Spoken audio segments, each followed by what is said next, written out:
धर्म खंड का एहो धर्म, ज्ञान खंड का आखो कर्म। केते पौण पाणी वै संतर, केते कानु महेश। केते बर में घाड़त घड़िए, रूप रंग के वेश। केत्या करम भूमि मेर केते, केते धू उपदेश। केते इंद चंद सूर केते, केते मंडल देश। केते सिद्धे बुध नाथ केते, केते देवी वेश। केते देव दानव मुन केते, केते रतन समुंद। केत्या खाणी केत्या बाणी, केते पात नरिंद। केत्या सुरती सेवक केते, नानक अंत ना अंत। जो मनुख अपनी जीवन चर्या नूं मर्यादा देंदा है, विधि विधान देंदा है और विधि पूर्वक जीवदियां होया जप करदा है, सिमरन करदा है, उसदी सुरत अगले मंडल दे चली जांदी है।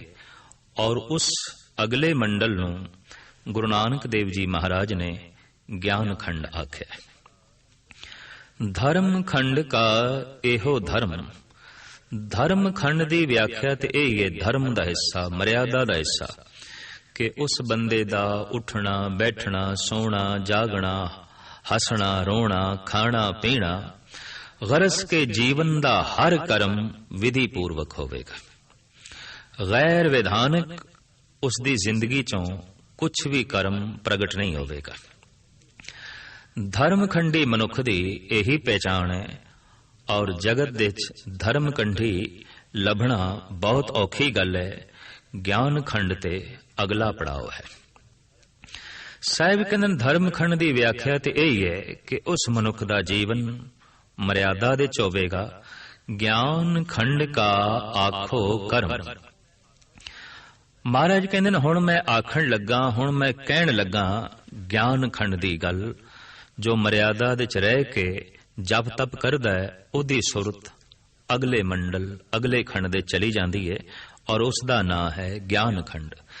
ज्ञान खंड तो मुराद ऐसी नहीं है कि कोई पढ़ लिख के उसने विद्या हासिल कर ली है, ज्ञान हासिल कर लिया है। नहीं, विधि पूर्वक जीवदे होया जो उसने जप कीता है, उहदे अंदरों जो अनुभव पैदा होया है, ये उसदा सार गुरु नानक देव जी महाराज इस पौड़ी दे वर्णन करते ने। उसनू इस गल दा बोध होंदा है कि केते पाउण पाणी वै संतर, केते कौन महेश।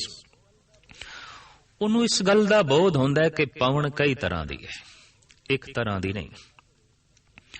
साडे शरीर दे च भी जिहड़ी पवन है, एक नूं प्राण वायु कहंदे ने, एक नूं अपान वायु कहंदे ने।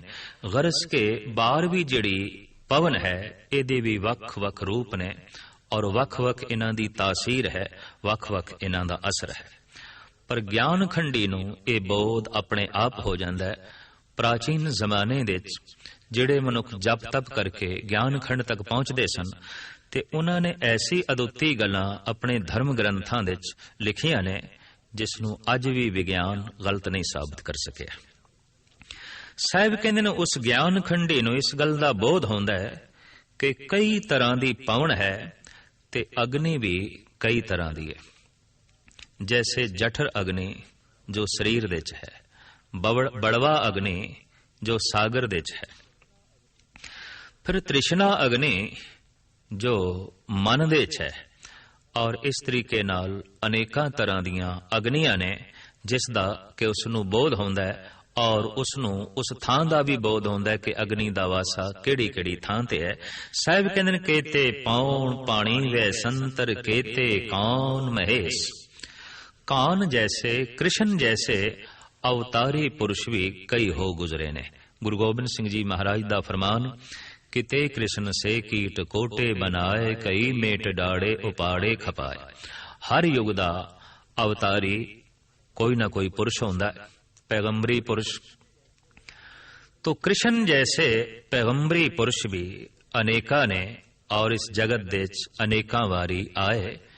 भगत कबीर जी महाराज दी सुरत जद ज्ञान खंड दे पहुंची है ते आपने बड़ा सुंदर खुलासा किया है। हू बहु इसे तरीके नाल जो इस पौड़ी दे गुरु नानक देव जी महाराज फरमान पे करते ने भी कितने ही कृष्ण ने ते अनंत ही महेश ने, अनेकां तरह दी वैसंतर है, अनेकां तरह दा पानी है और अनेकां तरह दी पवन है।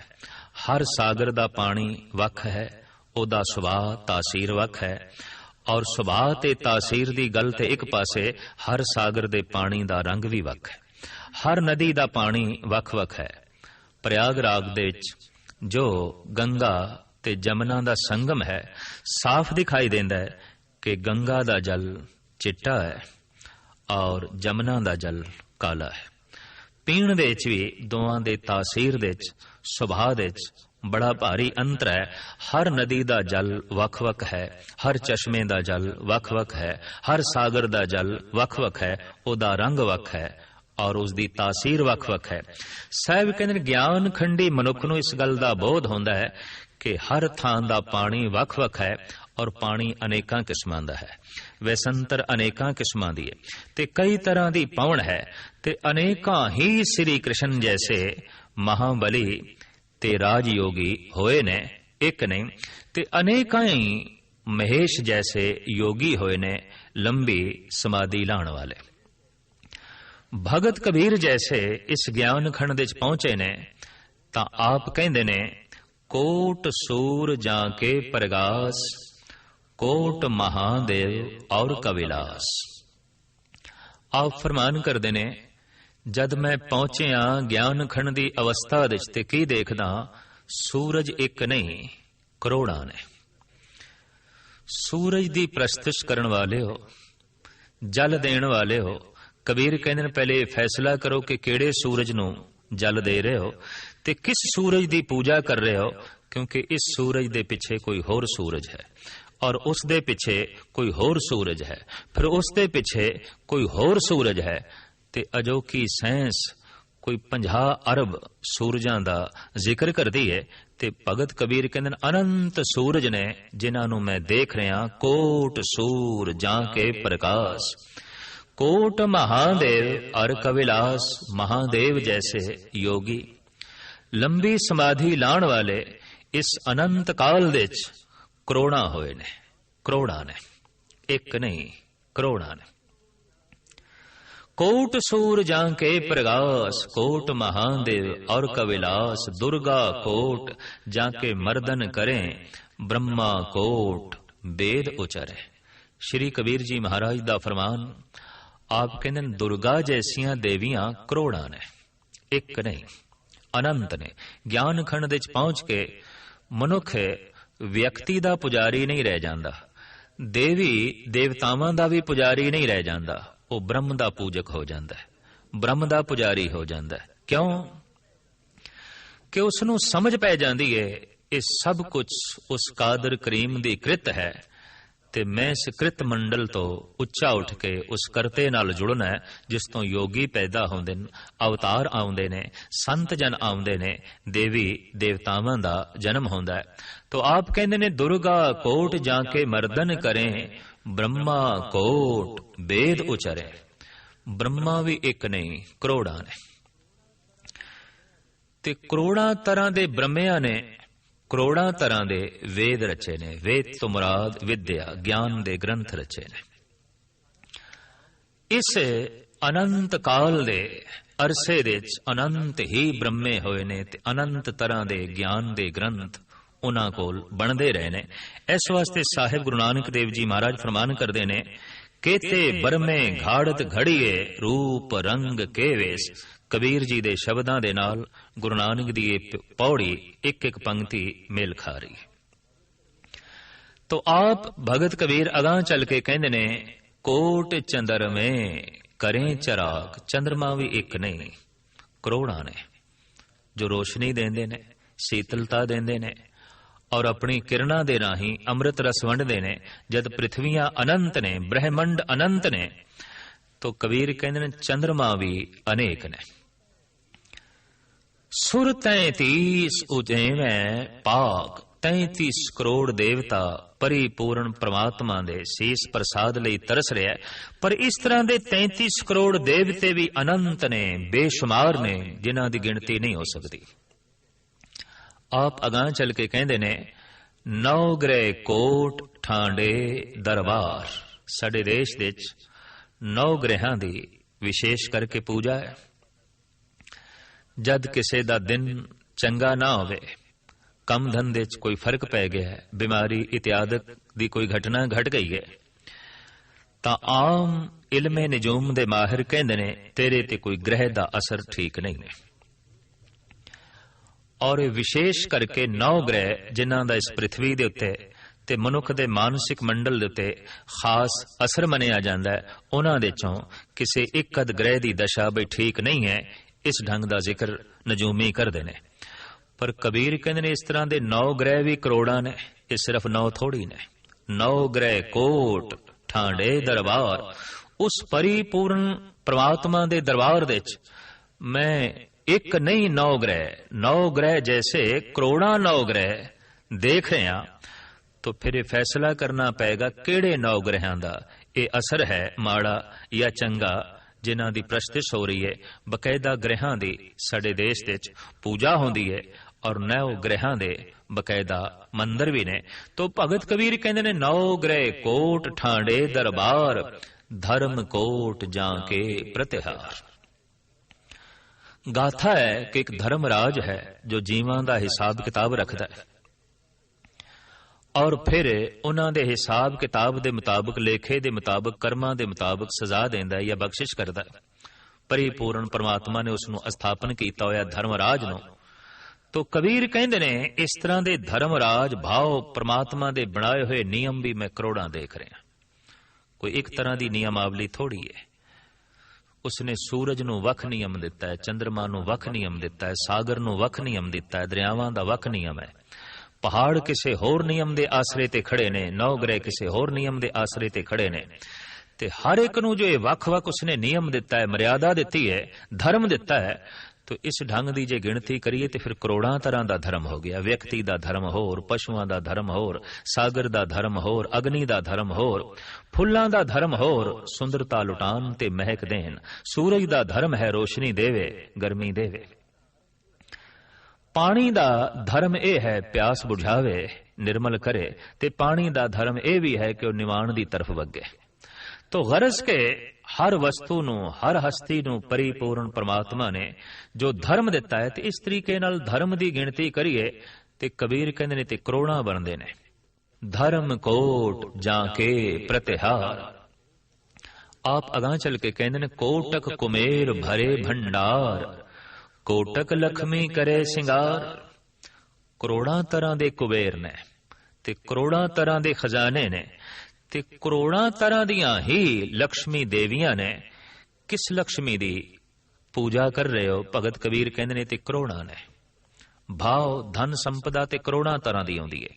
ਸਾਡੇ ਦੇਸ਼ ਦੇ ਵਿੱਚ ਗੱਜ ਧਨ, ਗौ ਧਨ, ਹਸਤ ਧਨ, ਫਿਰ ਸਵਰਨ ਧਨ, ਭੂਮ ਧਨ, ਗ੍ਰਹਿ ਧਨ, ਇਹ ਸਾਰੇ ਧਨ ਗਿਣੇ ਗਏ ਨੇ, ਸਾਰੇ ਲక్ష్ਮੀ ਦੇ ਰੂਪ ਗਿਣੇ ਗਏ ਨੇ। ਮਕਾਨ ਇੱਕ ਧਨ ਹੈ, ਧਰਤੀ ਜ਼ਮੀਨ ਇੱਕ ਧਨ ਹੈ, ਗੱਜ ਧਨ, ਗौ ਧਨ। ਪੁਰਾਣੇ ਜ਼ਮਾਨੇ ਵਿੱਚ ਜਿਹਦੇ ਘਰ ਬਹੁਤ ਸਾਰੀਆਂ ਗਊਆਂ ਹੋਣ ਉਹਨੂੰ ਧਨ ਗਿਣਿਆ ਜਾਂਦਾ ਸੀ। ਬਈ ਇਹਦੇ ਕੋਲ ਗਊਆਂ ਦਾ ਧਨ ਬਹੁਤਾ ਹੈ, ਇਹਦੇ ਕੋਲ ਹਾਥੀਆਂ ਦਾ ਧਨ ਬਹੁਤਾ ਹੈ, ਇਹਦੇ ਕੋਲ ਘੋੜਿਆਂ ਦਾ ਧਨ ਬਹੁਤਾ ਹੈ, ਇਹਦੇ ਕੋਲ ਅੰਨ ਦਾ ਧਨ ਬਹੁਤਾ ਹੈ, ਇਹਦੇ ਕੋਲ ਸੋਨੇ ਦਾ ਧਨ ਬਹੁਤਾ ਹੈ, ਇਹਦੇ ਕੋਲ ਭੂਮੀ ਦਾ ਧਨ ਬਹੁਤਾ ਹੈ। ਤੋ ਇਸ ਤਰੀਕੇ ਨਾਲ ਧਨ ਦੀ ਗਿਣਤੀ ਕਰੀਏ ਤੇ ਬੇਸ਼ੁਮਾਰ ਹੈ ਤੇ ਹਰ ਪ੍ਰਿਥਵੀ ਦਾ ਅਲੱਗ-ਅਲੱਗ ਧਨ ਹੈ। ਤੋ ਆਪ ਕਹਿ ਰਹੇ ਨੇ ਕੋਟਕ ਲਖਮੀ ਕਰੇ ਸਿੰਗਾਰ। ਅਗਾਂਹ ਚੱਲ ਕੇ ਆਪ ਕਹਿੰਦੇ ਨੇ 52 ਕੋਟ ਜਾਂ ਕੇ ਰੁਮਾਵਲੀ, ਰਾਵਣ ਸੈਨਾ ਜੈ ਤੈ ਛਲੀ। ਜਿਸਨੇ ਰਾਵਣ ਦੀ ਸੈਨਾ ਨੂੰ ਛਲਿਆ, ਨਾਸ ਕੀਤਾ, ਮਾਰਿਆ ਤੇ ਰਾਵਣ ਨੂੰ ਵੀ ਮੌਤ ਦੇ ਘਾਟ ਉਤਾਰਿਆ, ਭਗਤ ਕਬੀਰ ਕਹਿੰਦੇ ਨੇ ਉਹ ਸ਼੍ਰੀ ਰਾਮ ਵੀ ਮੈਂ ਕਰੋੜਾਂ ਵੇਖ ਰਿਹਾ। ਉਸ ਪਰਮਾਤਮਾ ਦੇ ਦਰਬਾਰ ਵਿੱਚ ਉਸ ਤਰ੍ਹਾਂ ਦੀਆਂ ਮਹਾਨ ਮੂਰਤੀਆਂ, मर्यादा संपन्न, मर्यादा पुरुषोत्तम जैसे महान पुरुष करोड़ा में देख रहे हैं। और करोड़ा वारी वख-वख पृथ्वियां ते ये आए ने। तो आप कहते ने सहस कोट बो कहत पुराण, दरियो धन का मथया मान। जिसने पुराण लिखे, शास्त्र लिखे, वेद लिखे, ते कबीर कहते ने उस जैसा महान पंडित वेद व्यास, जिसने पुराण लिखे, गीता लिखी, वेद लिखे, इस तरह के महान ऋषि भी मैं करोड़ा वेख रहा, इस तरह के महान पंडित भी मैं करोड़ा वेख रहा। ते दरियो धन का मथया मान, जिसने दरियोधन दे मान नूं मिट्टी दे च मिला दिता, श्री कबीर कहंदे ने कृष्ण भी मैं करोड़ा वेख रहा ओदे दरबार दे च। तो गल एक स्पष्ट हो गई कि ज्ञान खंड दे च पहुंचदियां मनुख अवतार दा सन्मान करदा है, सत्कार करदा है, पूजा भी करदा है, लेकिन उसनूं इतना बोध हो जाता है कि अवतार भी उस करतार दी कृत है। अवतार करता नहीं, अवतार करतार दी कृत है। और परिपूर्ण परमात्मा अवतारी पुरुषां नूं जगत दे च भेजदा है, जगत दे कल्याण हित। पर चूंकि हर समा बदलदा है, युग बदलदा है, तो अवतारी पुरुष बदलते रहंदे ने। और पता नहीं इस पृथ्वी ते कितनी दफा युग बदल चुके ने, गिणती मिणती तो ये परे दी गल है। इस वास्ते अवतारी पुरुष भी गिणे नहीं जा सकते। तो साहिब श्री गुरु नानक देव जी महाराज कहते ने केते कान महेश, कितने ही कृष्ण ने और कितने ही महेश ने, केते बरमे घाड़त घड़िए, केते ही बरमे ने, अनंत बरमे ने, जो तरह तरह दियां घाड़तां घड़न वाले ने, तरह तरह दियां चीजां बनाने वाले ने। जो कुछ भी बनाया जा रहा है वो रजोगुण बिरती द्वारा बनाया जा रहा है, ते रजोगुण बिरती ब्रह्मा है। पंछी घोंसले बना रहे ने, तो पंछी घोंसले नहीं बना रहे, ब्रह्मा घोंसला बना रहे। पंछियां दे ब्रह्मा बैठा है। चूहे खुड बना रहे ने रहन लई, चूहा नहीं बना रहा, चूहे च बैठा ब्रह्मा बना रहे। मनुख मकान बना रहा है, सड़कां बना रहा है, रेलां मोटरां गड्डियां नूं बना रहा है, पुल बना रहा है, मनुख नहीं बना रहा, ये ब्रह्मा बना रहा है।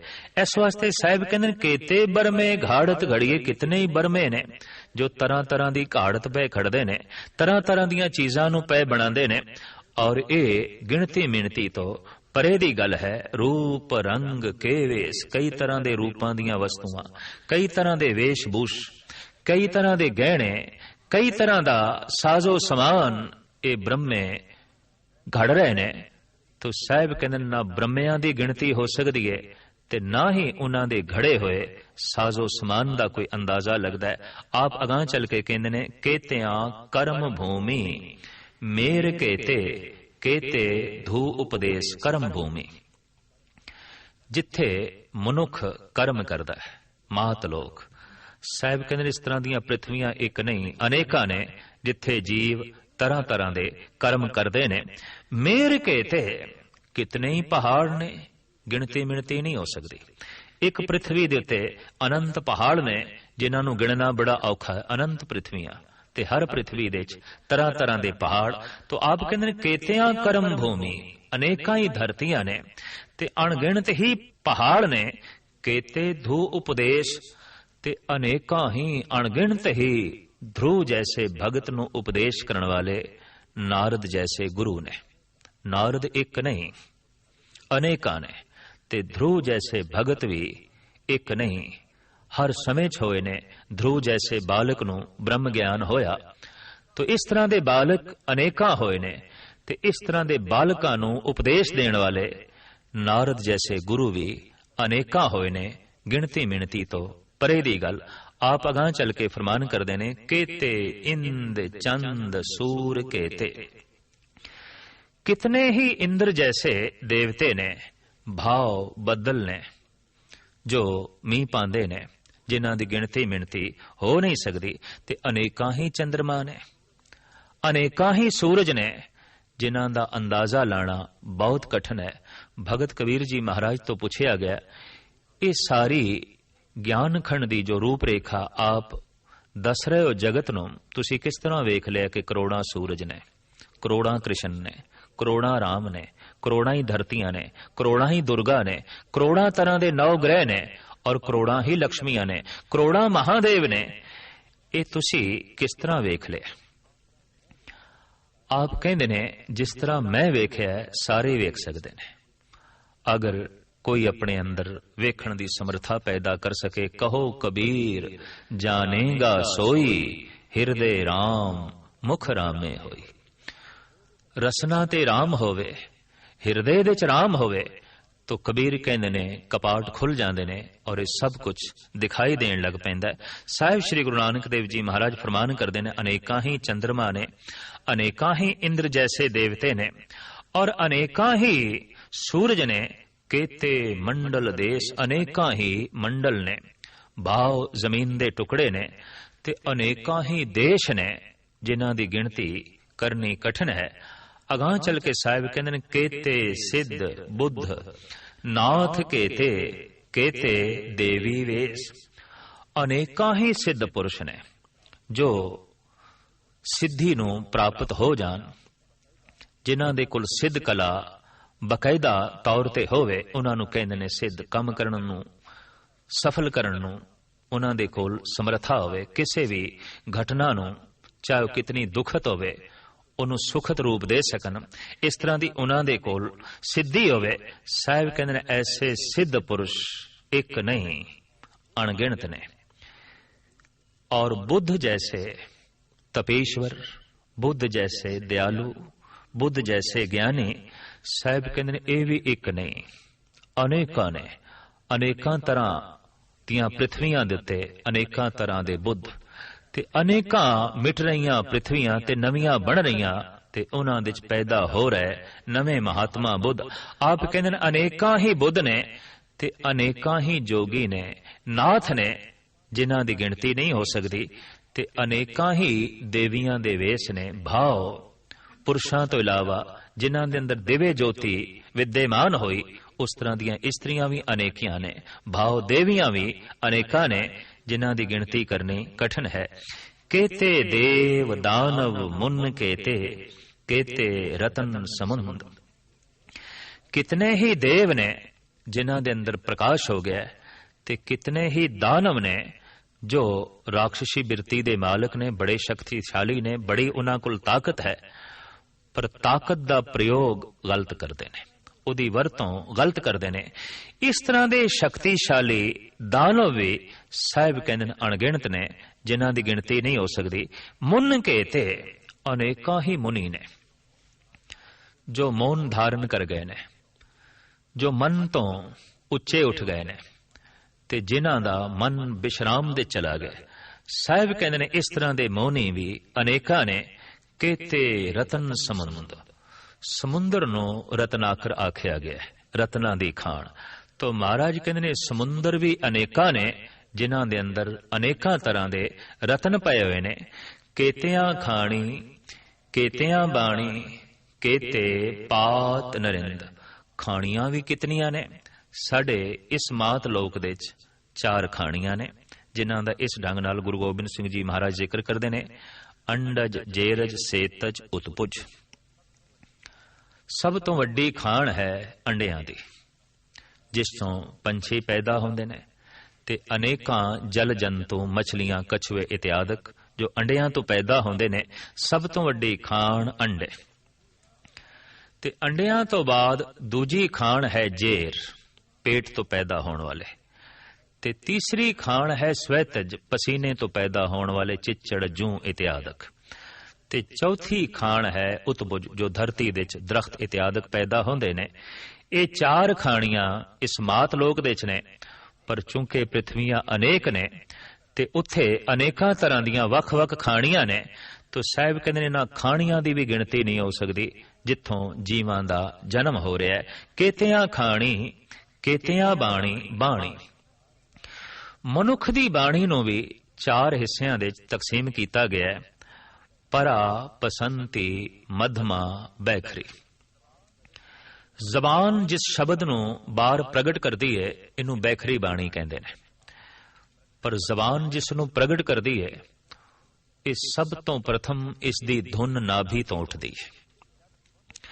ਜਦ ਧੁਨ ਨਾਭੀ ਤੋਂ ਉੱਠਦੀ ਹੈ ਉਦੋਂ ਇਸ ਨੂੰ ਕਹਿੰਦੇ ਨੇ ਪਰਾ ਬਾਣੀ, ਤੇ ਨਾਭੀ ਤੋਂ ਉੱਠ ਕੇ ਜਦ ਇਹ ਬਾਣੀ ਹਿਰਦੇ ਵਿੱਚ ਆਉਂਦੀ ਹੈ ਤੇ ਇਹਨੂੰ ਕਹਿੰਦੇ ਨੇ ਪਸੰਤੀ।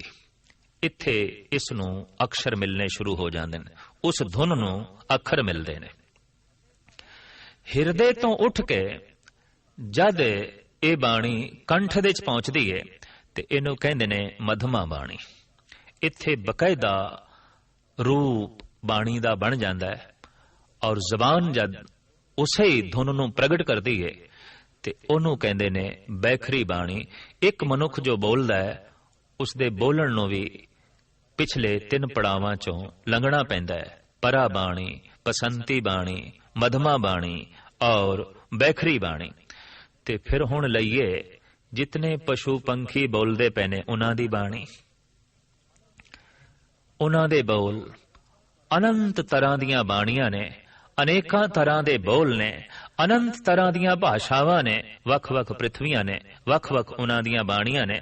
ਤੇ ਸਾਹਿਬ ਕਹਿੰਦੇ ਨੇ ਕੇਤਿਆਂ ਖਾਣੀ, ਕੇਤਿਆਂ ਬਾਣੀ, ਕੇਤੇ ਪਾਤ ਨਰਿੰਦ।